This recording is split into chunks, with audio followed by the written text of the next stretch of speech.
3 మేకులు పీక్కోలేని వాడు, తను తాను రక్షించుకోలేనివాడు, నేను మమ్మల్ని ఎలా రక్షిస్తాడు, మమ్మల్ని ఎలా రక్షిస్తాడు అంటున్నారు కదా, దానికి మీ సమాధానం? ముందుగా 3 మేకులు పీక్కోకపోవడానికి కారణాలు ఉన్నాయమ్మా.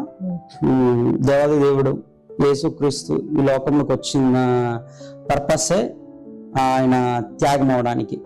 ఆ త్యాగం ఎందుకంటే పాపానికి జీతం మరణం. పాపానికి జీతం మరణం. ఆ మరణ శాసనం రాసిన వ్యక్తే మరణిస్తే తప్ప ఆ మరణం కొట్టివేయబడదు. కాబట్టి పాపం చేసిన ప్రతి ఒక్కరికి కూడా మరణం ఉంటది. సో ఆ మరణాన్ని కొట్టివేయాలి అంటే ఆ మరణ శాసనం రాసిన వ్యక్తి వచ్చి బలైతే తప్ప ఆ యొక్క శాసనం కొట్టివేయబడదు. కాబట్టి మరణ శాసనం రాసిన క్రీస్తే, ఆ దేవుడే మానవ రూపంగా వచ్చి ఆ మరణాన్ని శిలువలో జయించడం కోసం, ఆ పాపం మీద విజయం మనకి అందించడం కోసం ఆయన ఆ 3 మేకులకి లొంగిపోయాడు.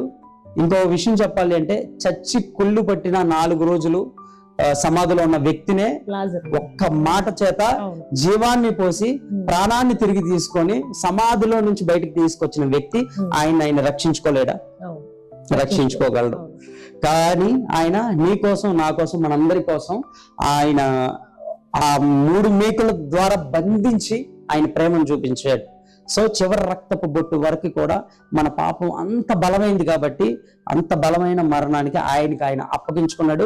ముఖ్యమైన విషయం అందరూ మర్చిపోయేది ఏంటంటే, ఆయన మరణంతోనే ఆగిపోలేదు, సజీవుడై పునరుద్ధానుడై తిరిగి లేచిన విషయాన్ని మాత్రం అందరూ మర్చిపోయి ఆ మాటలు మాట్లాడుతున్నారు.